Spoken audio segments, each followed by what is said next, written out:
Waiting at the back.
Last year our season finale was the Solidarity GP, racing for Valencia. But this year we're back racing in Valencia. After the devastating floods of 2024, we return to the region. The most exciting sport on earth, back to its true end of season.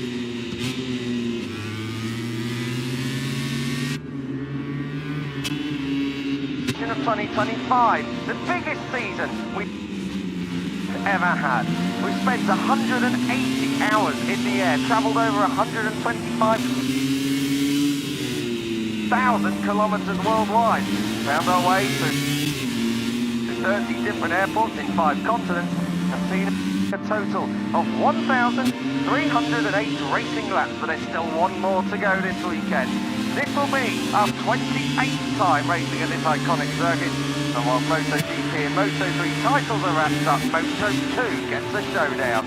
You're in the company of Kiko, Giles and Elliot York as usual for Moto3 Practice, and whilst the title has been decided, there's a whole host of reasons why Moto3 is going to be wild this weekend. Good afternoon, Elliot. Good afternoon, mates. Good to be back here in Valencia, as you rightly point out. Obviously, devastating floods cost us the chance of being here, but also, more importantly, cost lives down in this region. So fantastic to be back racing at the circuit, the season finale, of course. And here is what happened earlier on this morning, or it's a potential. Well, I tell you what, we're in number order, so at least we can digest that one. Let's try that again. I can tell you that this morning Alvaro Carpe was indeed very, very fast and right out the blocks. Nope, that's still Zen Matani, your number 2, who is top, but doesn't matter. Zen Matani is here this weekend and getting some crucial laps in ahead of a full-time season in 2026. He'll be joined by quite a few new riders who are here this weekend. Kato Gorman, Jesus Rios here as well. So keep an eye on the likes of Vader Patama, who's also going to be up in the Moto3 World Championship.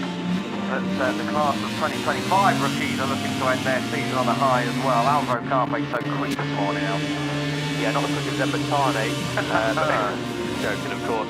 Hopefully Matani can crop that and put it on his social media, and hopefully we will be seeing that graphic at some point next season, or maybe this afternoon, who knows.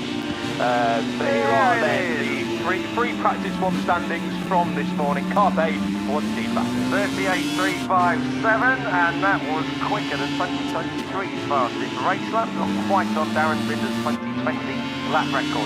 Joel Kelso there in second, Adrian Fernandez ahead of Max Kuhler and Valentin Baroni, 3 rookies up inside the top 5. We mentioned some riders that are going to be here next year. Adrian Cruces is another one, Marco Morelli another, and of course Brian Uriarte, who has wrapped up Junior GP honours in 2025 already. And those guys come racing here next week, so don't go anywhere. Right at the bottom, welcome back to Jacob Wilson. Cormac Buchanan crashed on oil this morning. Aki Denis completed the 26th rider field.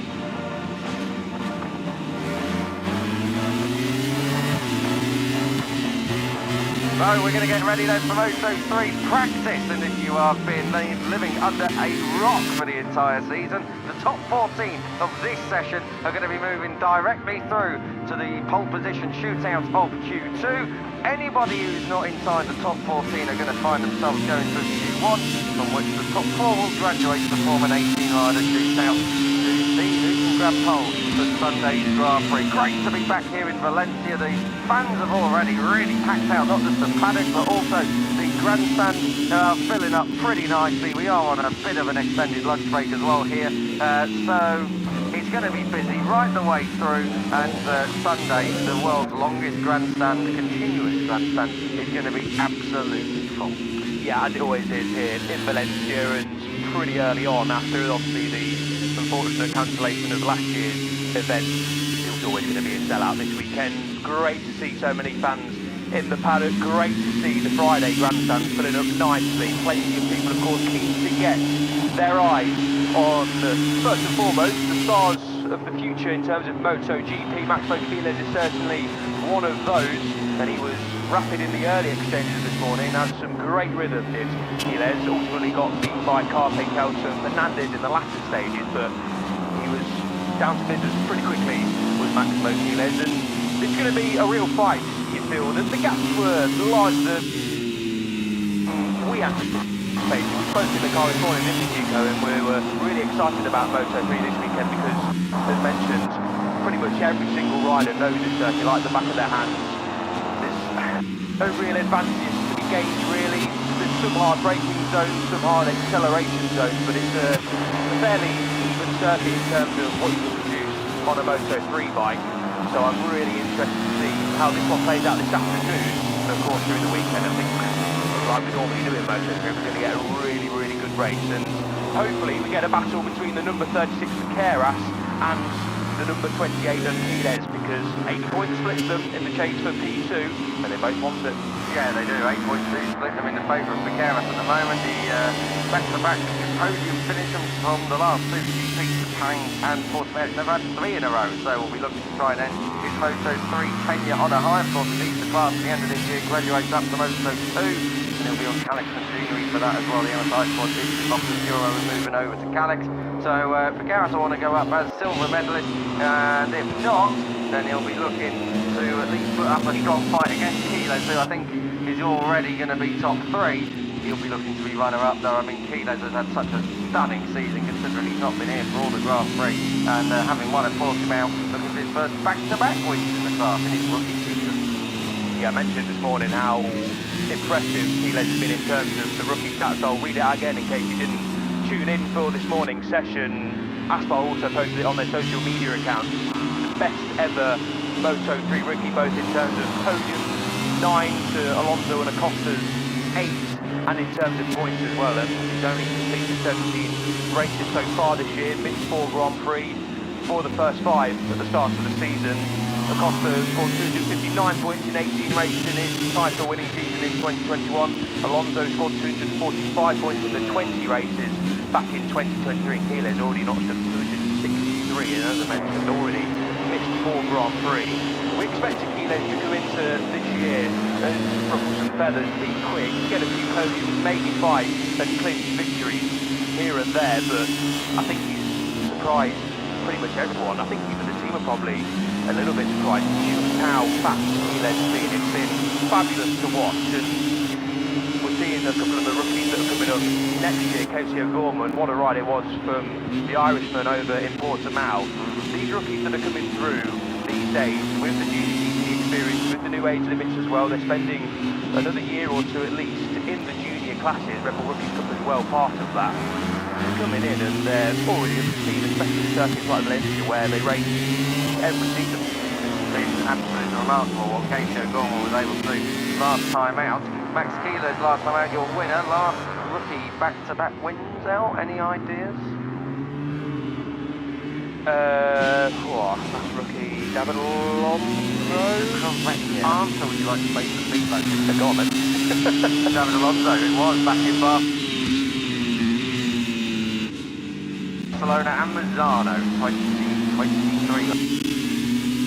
Way to third in the championship. Of course, a slightly shorter season back then, but it doesn't really matter because it's been a shorter season as well for Max Keeler. Again, the first lap times in, then try and move through into Q2, the top 14 positions highlighted with the white background there. You can see they are the ones who are going to be originally moving through, but expect that all to change. I can tell you if you know the top 14 as well, on the top 15. And it's highlighted on the timing tower. That's the first time that's happened all year, and now it's been qualified. So maybe just perhaps do riders the same for lap time. Indeed it was, also for the starter, that's why that was highlighted, both of them with the same lap time. So, and getting down to business, really jumbled up a couple of, hang on a minute, that's going to end up mixed up as well at the exit turn 5. We carry on like that. That was Becerra against Adrian Fernandez at turn 5, but really jumbled up order right the way across Moto3, Moto2, and MotoGP was an absolute lottery in terms of the position of all the riders. So we are expecting this session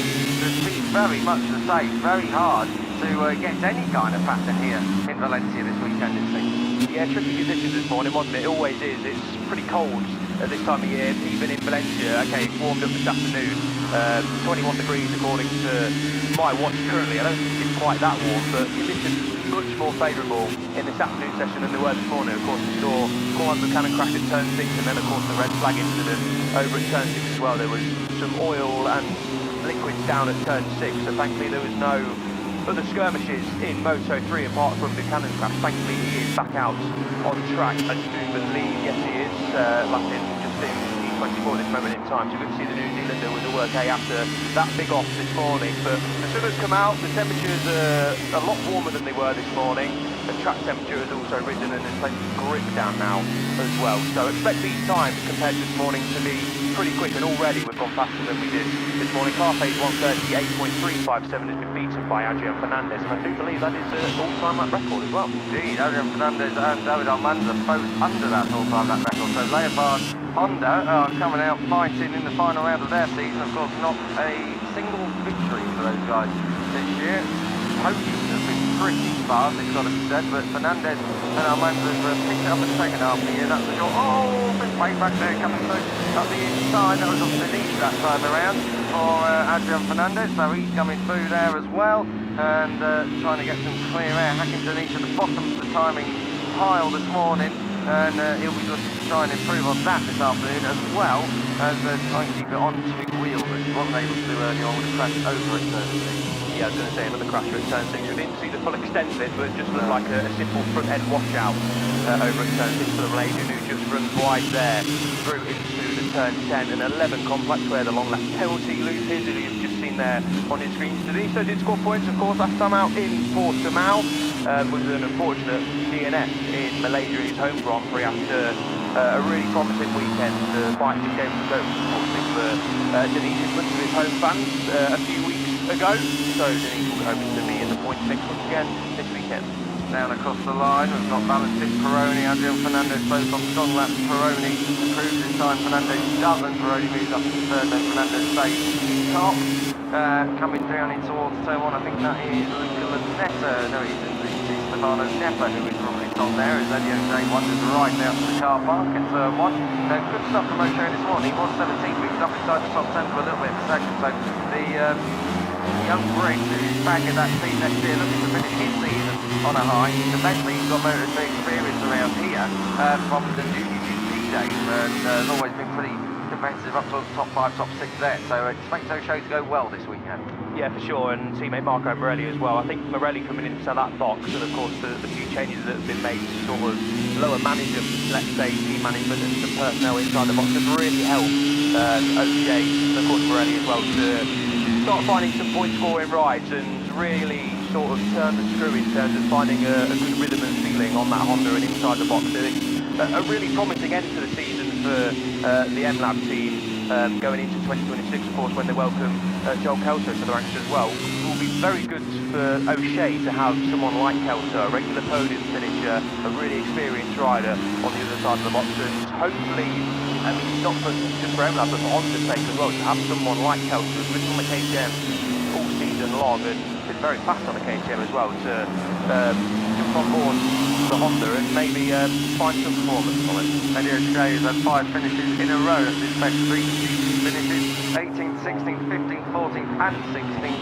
so keep an eye on Eddie O'Shea. We're looking to try and get back to the points from David Almanza, 37.8, so Almanza absolutely fine, and I think even the team had to double check that. A 37.8 they say in Spanish, down there in the Leopard camp, so very strong lap time. We didn't see Almanza, he's always rapid on a Friday afternoon, but well, that is well under the lap record now, so conditions good, and it's not a total surprise. Conditions are good, the sun is out, it's not freezing cold anymore, and the lap record previously anyway is 5 years old, set by Darren Dixon, so there's a lot of time left in his track.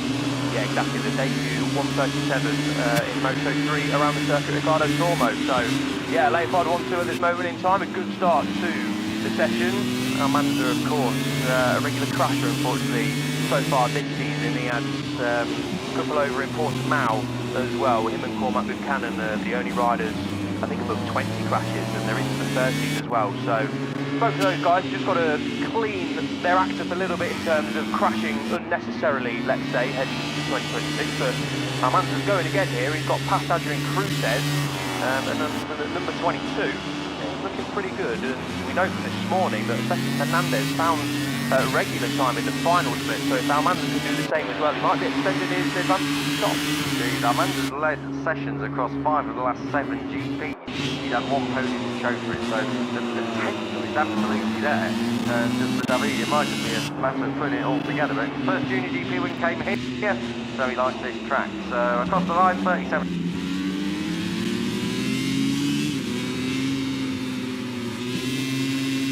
40 now, he still never scored points at the Portuguese. And 2 rounds without a point, without points. Comeback, so the injury layoff was kind to him when he came back, 3 on the spin, but unfortunately the last 2 have been rather, not just pointless, but a bit fruitless as well. He has not looked all at one as Matteo Bertolli, but he's in the top 10 at the moment. Yeah, did qualify well in Malaysia and then cross line in 20th place, which is his first low point score of the season when he's been here. Course, and then yeah, that unfortunate crash over in Portimao was a big one. Well, thankfully Bertelli was all okay after that, and this is a trio of riders who we can keep an eye on. Carpe, not Fantasy, and Rios and Jacob Ralston to be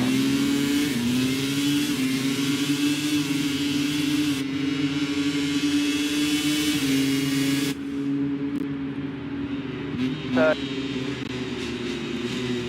in a row for Almanza. Let's get him out of the final corner. Got no slipstream. Cruzen's doing his best to try and cling on to the coattails for the 22. Is he going to find more time? Oh, yes, he is. So good stuff then from Almanza. 137.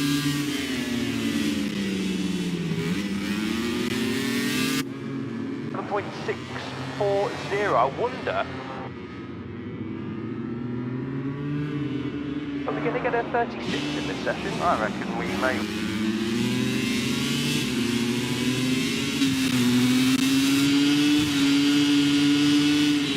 On a game, and with this kind of relentless pace that he's got on Friday, you can't hook it up on a Sunday all the time, but he's always in the lead group. The number 22 moving off to replace Guido Pini, who actually moves in the other direction to replace David. I've got to say, it's a very, very exciting prospect for next year. Yes, there's quite a few moves happening next year, which, as you say, we'll talk more about tomorrow morning when we've got a bit more free time, and the lap times don't really count towards anything in terms of qualifying inside that top 14. But yeah, there's some good moves coming in terms of the spectacle for us and fans at home.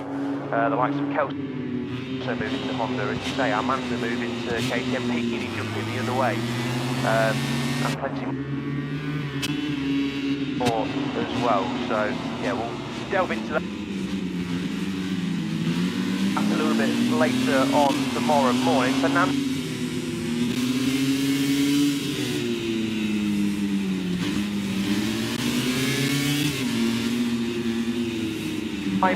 to his teammate, he didn't, loses a little bit more,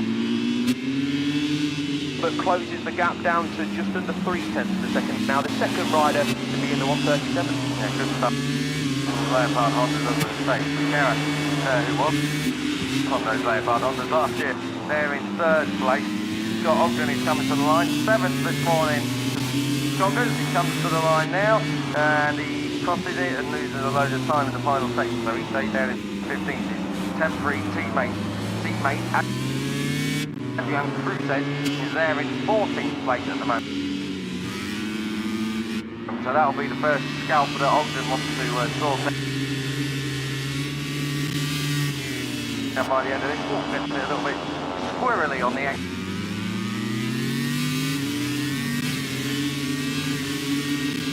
At the moment, just over a second off, so the margins aren't tight here. Oh, hello. Time for a Sato, didn't Don't like he was very happy there with his teammate Zen Matani. So Zen Matani was number 1 at the top of this session when we showed you the results from earlier. I don't think he's number 1 friend of time for a Sato out there on the racetrack at the moment. Time for a Sato, not very happy that that's 72 with the number 2. Yeah, definitely not pleased there, is the young chap.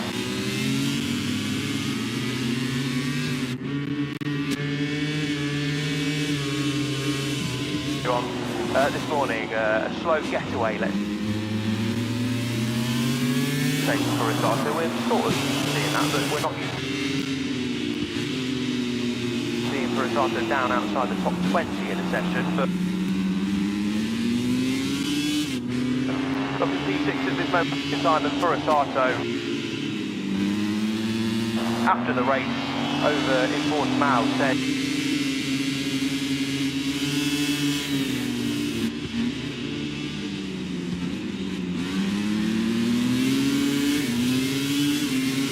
moment in time. It's been a solid session so far for Rios, but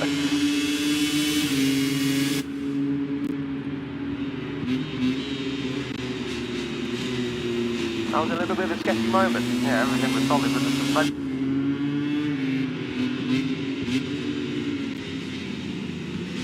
And then as he rode through, that was really bucking and weaving.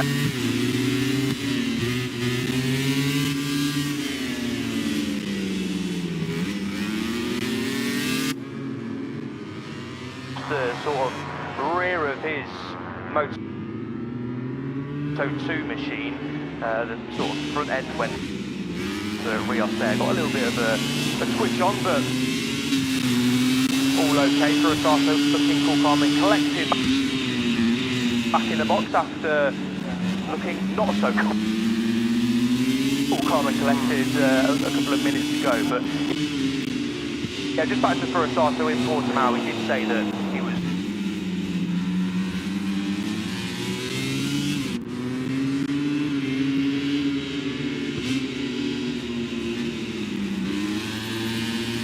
really hard on his mental side, working with several people in terms of when it's not going right for him, which a lot of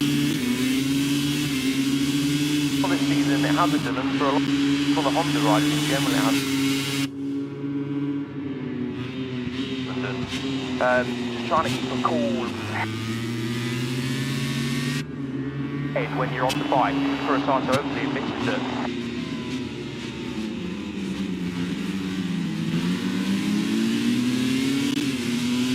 show the sort of mindset riders can have sometimes when you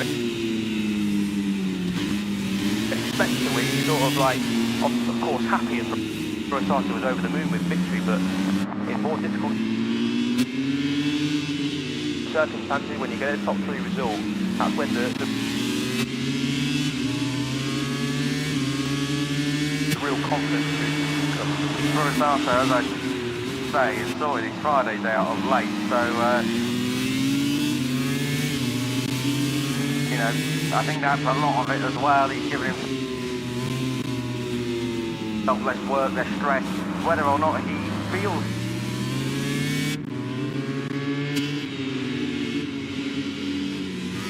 But for a starter, you know, subconsciously, I think if you are just needing a little bit of performance, even though you might not acknowledge it yourself, that will still keep you, and that's what has happened at various points here for Tyre for a starter, and I think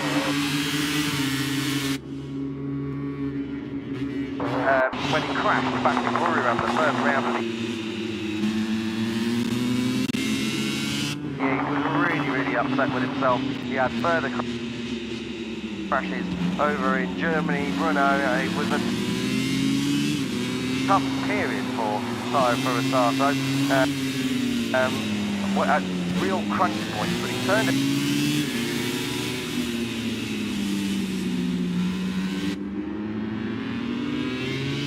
Fernandez, so it's close in that battle.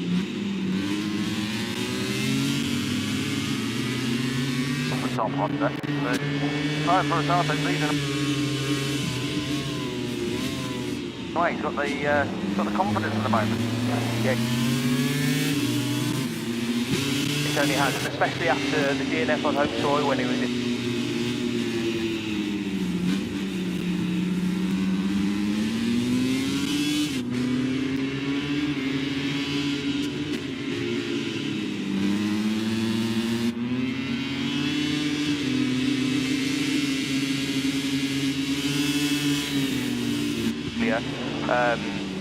Finishing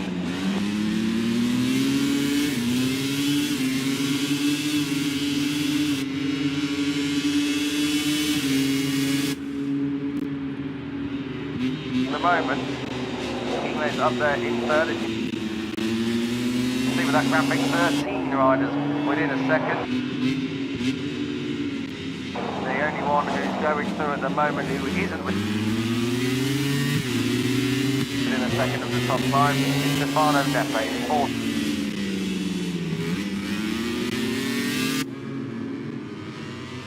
Place.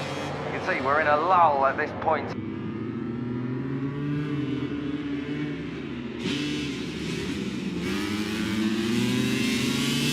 Guido Fini, Matteo Bertelli, Marco Morelli, Stefano Neppe, even Wilson and Ogden. You're going to want to find a little bit of pace. Also this rider here, Kelso. In P7 at the moment, he comes back in.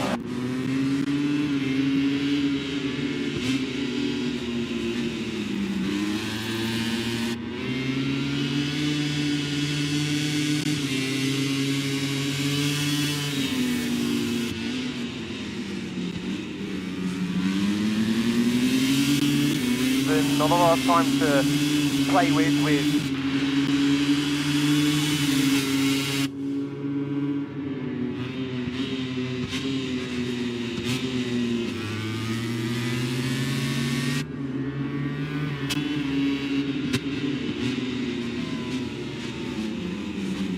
that Fernandez does enjoy lapping alone and obviously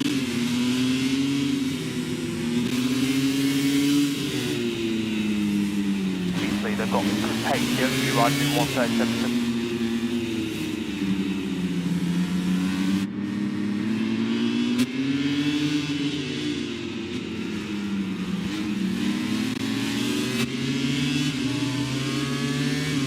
Moto's got a good gap there, he don't need to risk. Keep an eye as well, just further down,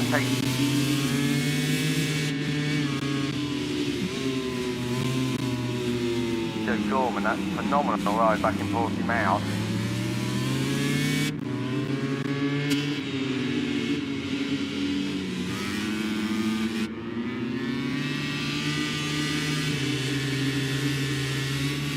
Little bit, Ryan Uriarte, who was flying.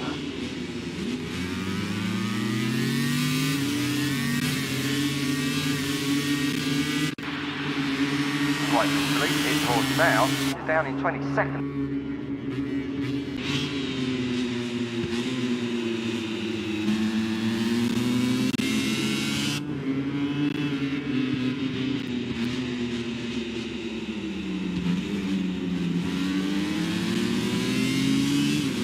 Of course, for a start of a decent first sector and a decent second.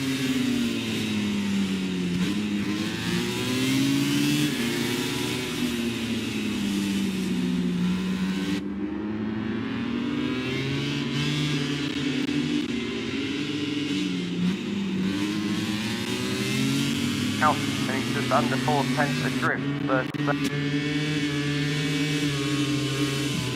4 tenths because Almanza's got 3 of them. That's still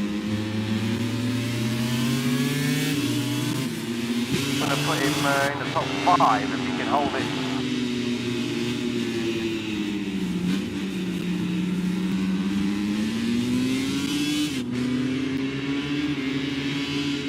In that final section by running wide, but it's 6.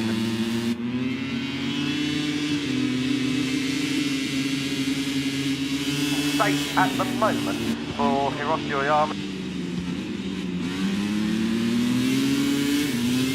Rider down there in the Honda Team Asia Cup.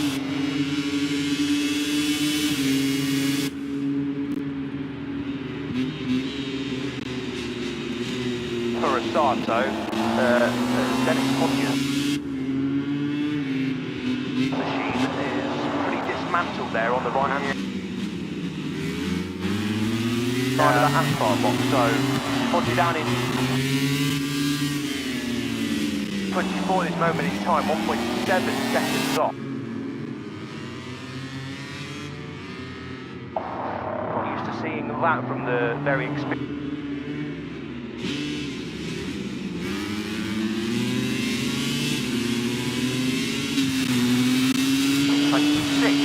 Carpe has got back out to the track, so the fastest this morning. Now looking to try and replicate what he has able to achieve. They're chasing Cormac McCann, Max Kilos is to be the first to encounter the New Zealander, and I think Kilos is definitely pushing on. I'm not sure whether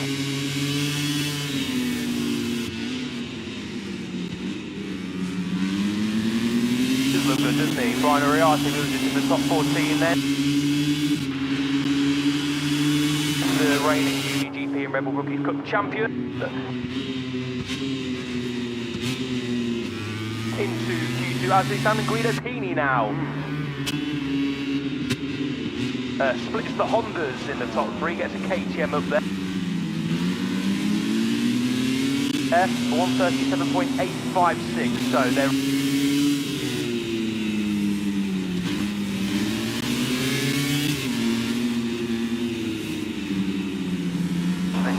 kept the side bearings on, I'm sure they haven't forgotten it.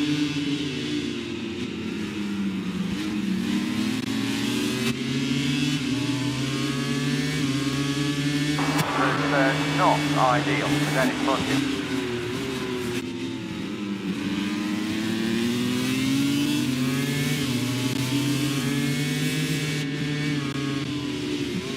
lap anyway for Furitatos. His 2 personal bests got into the 137 bracket inside that top 3, so maybe Furitatos might pit for some fresh rubber at this moment in time, or just continue on his way. He's got the lap time in, maybe feels like that could be enough. We're about to see in the next couple of minutes whether it will be enough. I believe that 37.9 is probably enough to get yourself inside that top 14, but you never know. We've seen plenty of time tumble earlier on in this session. Now Manza's giving it a good go as well, but that 37.6 is already a fast time, so I wouldn't surprise that Manza isn't going faster straight away out of the box, but I do feel that more time is in the pocket of Manza, and it certainly is through the third split. Yeah, some third sector of that from the number 22. Now Manza doesn't really need to be doing it. He's confident, he's happy, he's very, very fast. So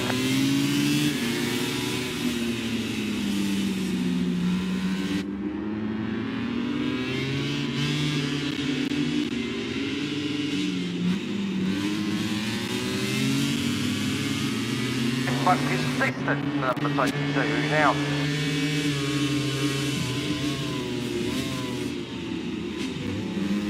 enters the last 6 minutes of Moto3 Practice, and sure,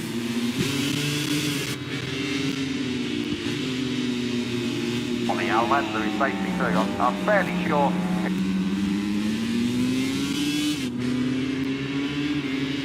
Important to out, of course, getting used to the Honda. He rides the KTM over in the MotoGP paddock, so it was a bit of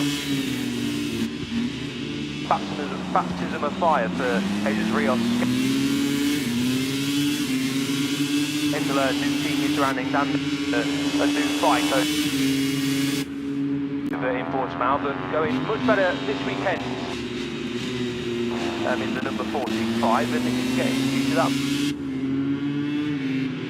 Be a fantastic job done from Jesus Rios, who's riding, of course, in replacement of Ricardo Rossi, who has been suffering from a knee injury all season.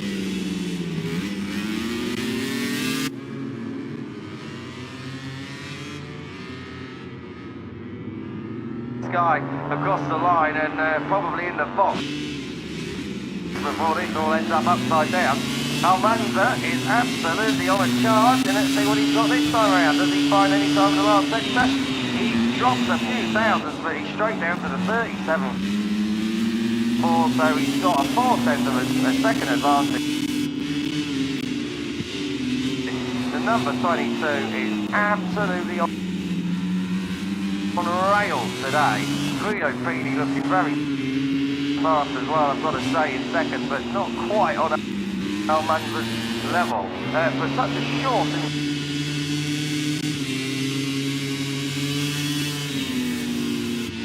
top 14, Ogden, O'Shea and Nepa just miss out. Oh, and this is going to be a fight that goes right down to checker flag. Only, well, 3 laps, maybe less than 3 laps to go of the riders, depending on when you cross the line. Fernandez, is he going to improve? Yes, he is. It's now a Leopard 1-2 once again at the top of the standing. They've got some pace this weekend, the Leopard on, so they've got to say, just over 3 tenths of them. Here comes Pete. He's not on a lap, Almanza. He's still going red sectors, so the number 22, this is an unbelievable second run from him. I've got to say, Almanza's looked very, very good. Bodger is out on track, and he's doing what he needs to be doing at the moment. If he can hold that, he would move into the top 14. Looks like Peely sets another 38.6, but it's quite a way off what he needs to be doing. But Peely looks pretty solid and safe in third. Peroni is also on a charge. Here comes Almanza again, who's over a 1/10 up. This is about the 5th lap in a row that he's going to improve his personal best lap time, and does again, 37.3. This is some relentless pace from the 22. Half a second now his advantage. He is more than safely through now, I'm sure. He's already in 16.2. Even if he doesn't improve it further. Dennis Bodger, second off, 3 sectors in. Bodger down in 25th. Does he move up? Oh, he moves up into P22. I've lost a half a second now. I just wonder if he got slipped up behind Valentin Peroni. I doubt it, because Peroni needs to set his own personal best. So Bodger needs to go again. He's only going to get 2 more laps. Good lap time for Peroni. Now only 2 riders underneath.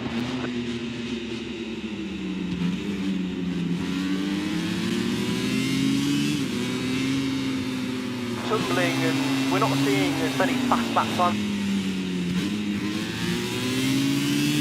Fast sectors become personal best sectors as we were anticipating. Maybe there's everyone's getting in each other's way. Potentially there's a big angle of riders watching here. O'Gorman is set a personal best in the first split. He's just shadowing Jacob Wilson. This is O'Gorman we're looking at, number 67, 7/10 off at the moment. That's good enough for him to improve.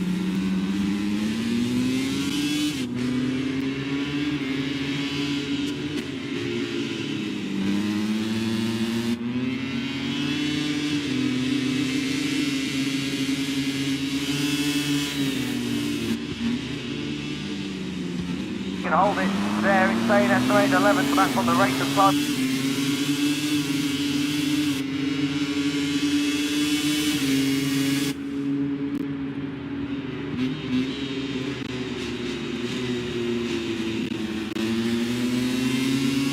Into Q1 as it stands, Uriarte, Nepa, Bertellio, Lanetta, O'Shea, Carraro, Bodger, Danish,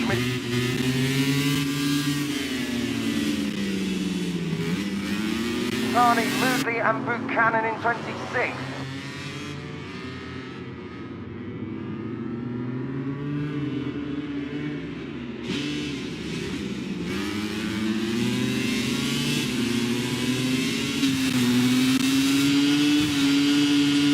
Over at turn 2 as well, to be fair to Ogden, he was obviously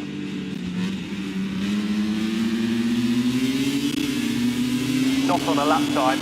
Fox images saying every single story there, head in hand.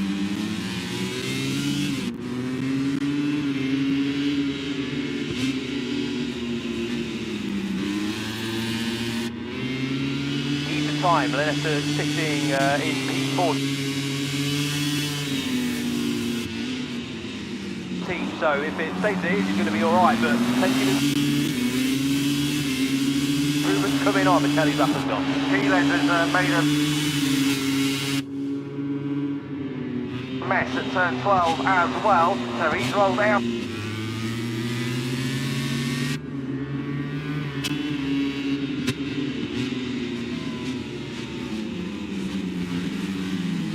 Carraro gets him as well, so there's no improvement for the Australian. Where else are we looking? Kelso is 10th yet to take the flag. Cruces likewise. Morelli and Lanette.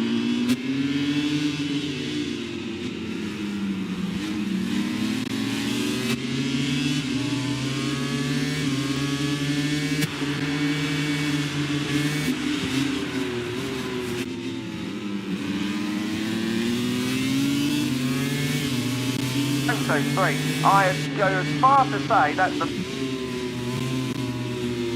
most impressive we've seen of Almanza all year. He was comfortably, with time in hand, quicker than anyone else, and he seems to be able to set red sectors at will out. Yeah, fantastic. He's doing it all on his own as well. Didn't need a reference in front of him, man.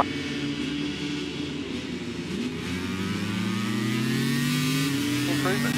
Lead by almost a second. Almanza shaved off of Darren Mitchell's 5-year-old lap record. Great job from Adrian Fernandez as well to make it a Leopard Honda the 1-2. Peroni there in third. Heaney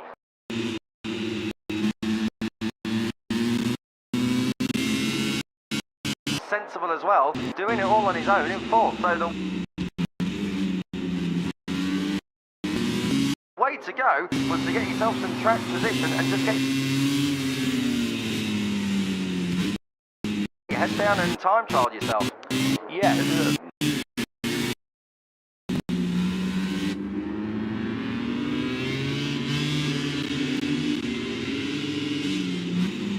Missing out. I don't think he was too happy with the Gorman coming across the line. And yes, some fairly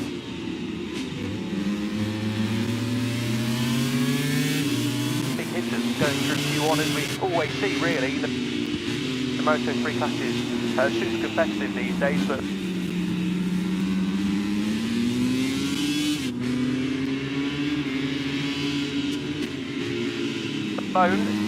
not early in the session, but early in terms of when the time attacks are coming in, and hasn't finished. Now outside the top 20 this morning, that's much better for the back podium finisher, Tayo for a start. So last race, of course, before he moves up to Moto2 in 2026. David Almanza leading the way, David. Moto3 Practice P1 for the number 22. How many times have we said that on a Friday? He's yet to convert it on a Sunday. Fernandez makes it a 1-2 for Leopard. Valentin Peroni up there in third. Ahead of fellow KTM rookie Guido Fini for Rosato. A podium finisher in the last two.